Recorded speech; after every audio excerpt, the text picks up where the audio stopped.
नारा जिंदाबाद या मुर्दाबाद ही नहीं होता है, नारा जिंदाबाद या मुर्दाबाद ही नहीं होता है।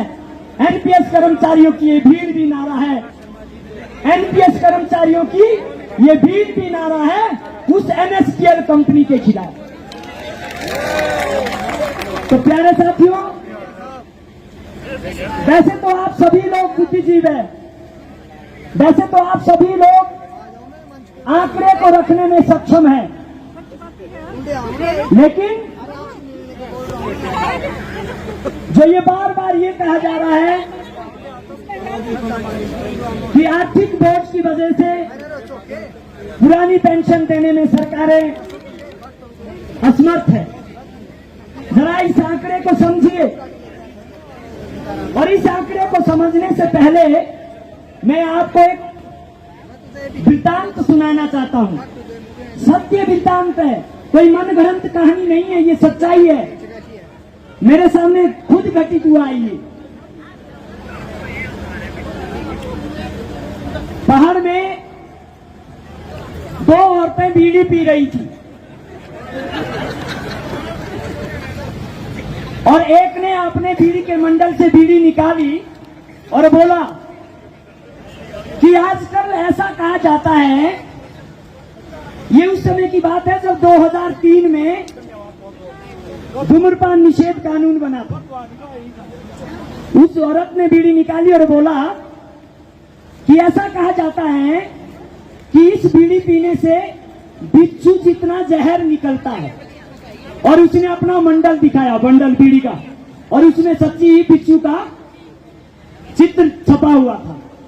या नहीं होता है बीड़ी के मंडल में, या जो धूम्रपान की जो चीजें होती है उसमें बिच्छू का चित्र छपा होता है। दूसरी औरत के पास भी बीड़ी का मंडल था, उसने तुरंत अपनी जेब से बीड़ी का मंडल निकाला और देखा उसमें बिच्छू नहीं था। तो वो औरत उस दूसरी औरत को बोलती है, अपने वाली रहने दे, मेरे मंडल से पी ले, क्योंकि इसमें बिच्छू जितना जहर नहीं है। अब उसमें फर्क क्या था कि जो पहली औरत के पास जो बीड़ी का मंडल था वो नई पैकिंग थी, और जो पुरानी वाली के पास था वो पुरानी पैकिंग थी जो दूसरी औरत के पास था। तो सरकार भी कुछ ऐसा ही कहती है कि अगर ओल्ड पेंशन हमें मिलती है तो सरकारी बोझ नहीं पड़ता है, अगर इंप्लॉयज को देनी है तो सरकारी बोझ पड़ता है। जरा आप समझिए, कर्मचारी को पेंशन देने से बिच्छू जितना जहर आ जाता है अर्थव्यवस्था में, और अपने आप पेंशन देने से अर्थव्यवस्था गुलाब के फूल की तरह खिलती है। तो हमने इस बात को समझना है, हमने इस बहकावे में नहीं आना है। और अगर ये बात सही है कि ओल्ड पेंशन की वजह से आर्थिक बोझ होता है, सरकार के खजाने पे बहुत बड़ा घाटा आता है, तो वो सरकार के खजाने में नहीं आता है, वो जनता के खजाने में आता है।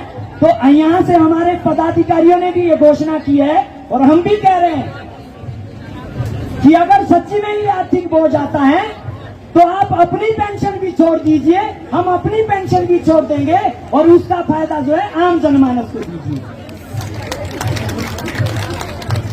मैं रास्ते में चर्चा कर रहा था, मैं कहा ओपीएस मिलेगी, ओपीएस बहाल होगी और यही सरकार करेगी, यही मुख्यमंत्री करेंगे। तो मेरे साथ जो दूसरे मेरे साथी थे उनमें से एक साथी ने बोला, आपको ऐसा विश्वास क्यों है, आपको इतना विश्वास क्यों है? मैंने बोला मुझे विश्वास है कि हमारे जो मुख्यमंत्री है वो ईमानदार है, सत्यनिष्ठ है, वो मिडिल क्लास से उठे हुए व्यक्ति है और वो सत्य वक्ता है, वो सत्य बोलते हैं। उन्होंने कहा कि ऐसा क्या तर्क देंगे आप? मैंने कहा कि देखो, अगर इस सरकार ने ओल्ड पेंशन नहीं देनी होती तो हमारे मुख्यमंत्री ने सदन के अंदर ये आह्वान नहीं करना था कि अगर पेंशन चाहिए तो नेतागिरी के रास्ते से आइए। इसका मतलब देना चाहते हैं, इसका मतलब है देना चाहते हैं। और मेरा दूसरा तर्क है कि हमारी सरकार खुद कह रही है, वर्तमान सरकार, कि बिना सेंटर के, बिना केंद्र सरकार की सहायता के बिना ओल्ड पेंशन असंभव है। तो भाई इस समय केंद्र में भी वही सरकार है जो हिमाचल प्रदेश में है।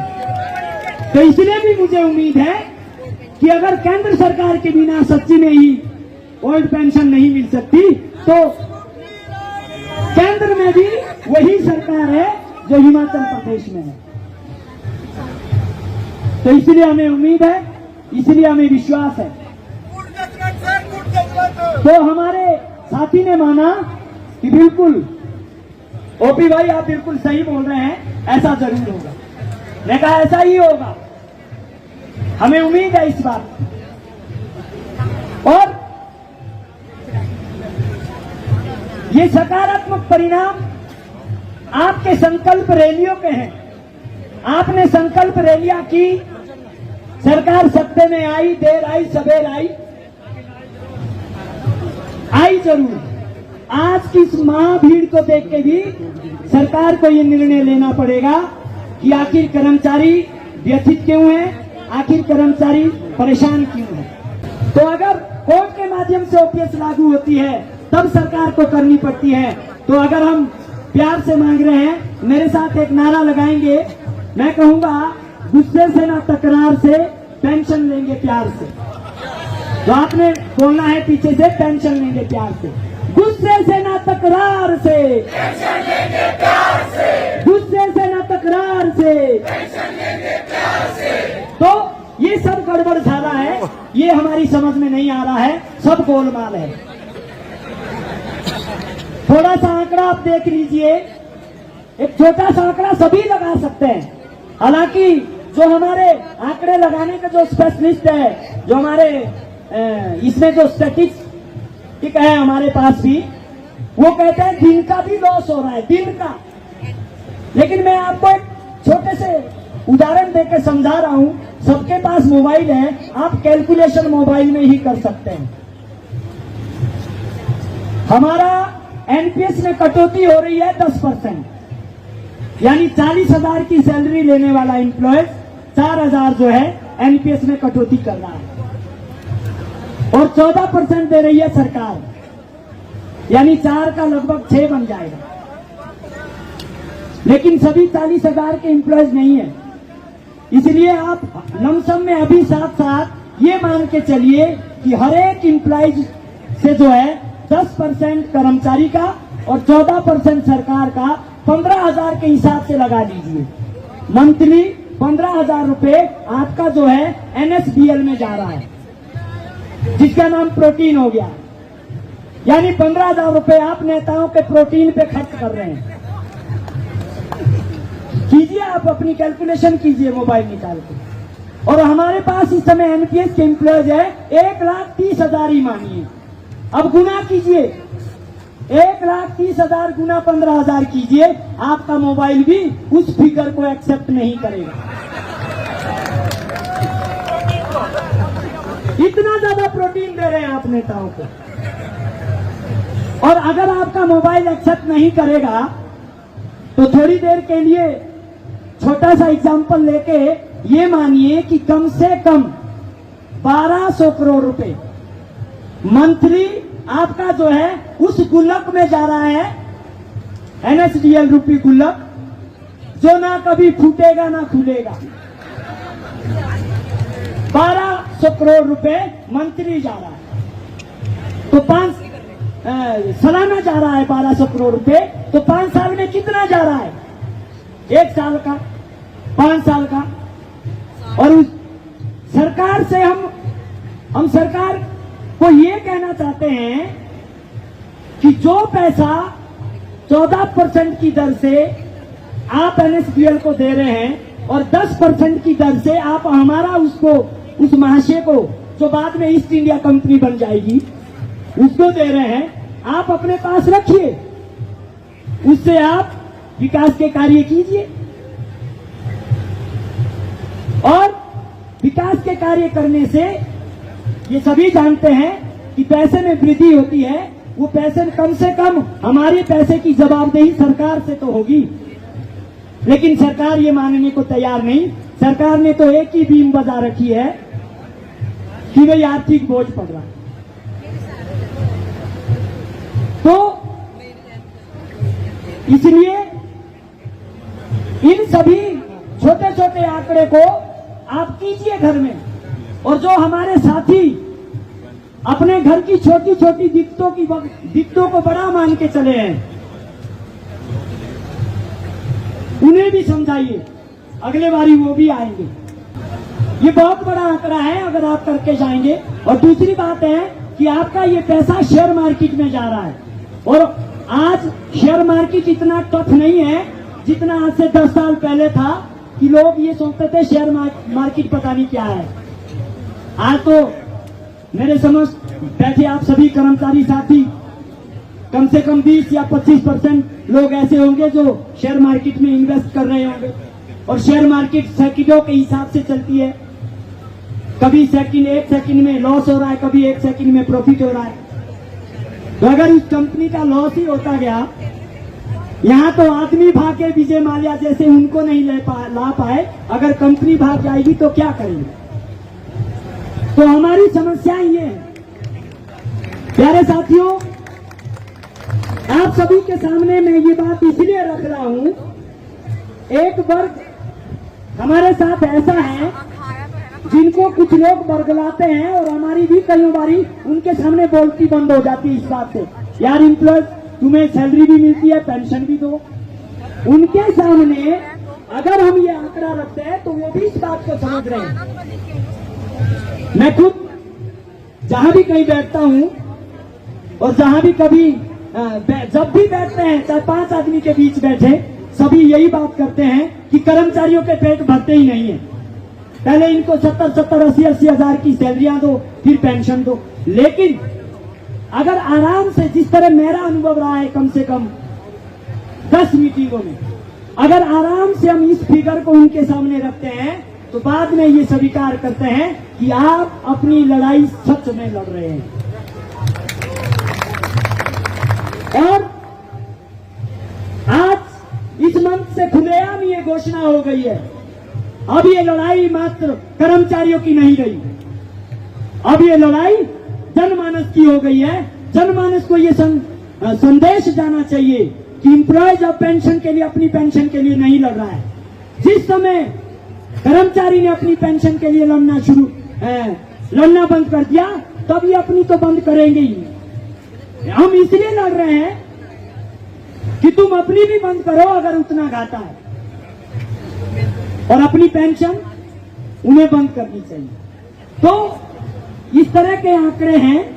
आप इन आंकड़ों को जब इनकी एक्सरसाइज करेंगे और इनको सामने रखेंगे तो सकारात्मक परिणाम आने शुरू हो जाएंगे। क्योंकि हमारे इस निश्चल, हमारी इस मौलिक प्रवृत्ति के नारे को का पूर्ण रूप से राजनीतिकरण किया गया, और उस राजनीतिकरण करने से कितना घाटा हुआ, कितना नाफा हुआ, वो हिसाब हम नहीं लगाते। घाटे का तो लगाते ही नहीं है, क्योंकि हम आंदोलन से जुड़े हुए क्रांतिकारी हैं, और क्रांतिकारी कभी भी घाटा नहीं देखता है। और अगर उसके मुनाफे की बात की जाए तो हमें बुरी नहीं लगी FIR, हमें पानी की बौछार भी बुरी नहीं लगी, हमें पुलिस बंधुओं द्वारा लाठी चलाना भी बुरी नहीं लगी, क्योंकि हम ओपीएस के लिए लड़ रहे थे, क्योंकि हम अपने अधिकार के लिए लड़ रहे थे। ये सौभाग्य कहो चाहे संयोग कहो कि आप सभी आज भीमराव अंबेडकर जी के सामने हैं, जिन्होंने संविधान के निर्माण में अपनी भागीदारी दी है, जिन्हें संविधान का निर्माण कर्ता भी कहते हैं।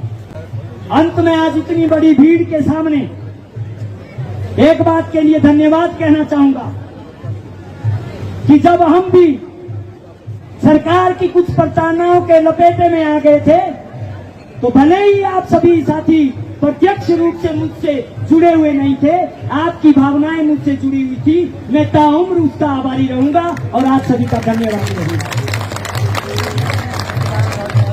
और जाते जाते मैं ये जरूर कहना चाहूंगा साथियों, कभी भी एनपीएस जैसे संगठन को ये मत मानिए कि इस मात्र संगठन है, ये हमारा परिवार है। मैंने खुद देखा है कि उस लड़ाई के समय, उस 21-22 दिन में, या तो मेरे साथ मेरा परिवार था जहां मैं पैदा हुआ हूं, और या मेरे साथ ये मेरा परिवार था जो जिसमें आप सभी हैं।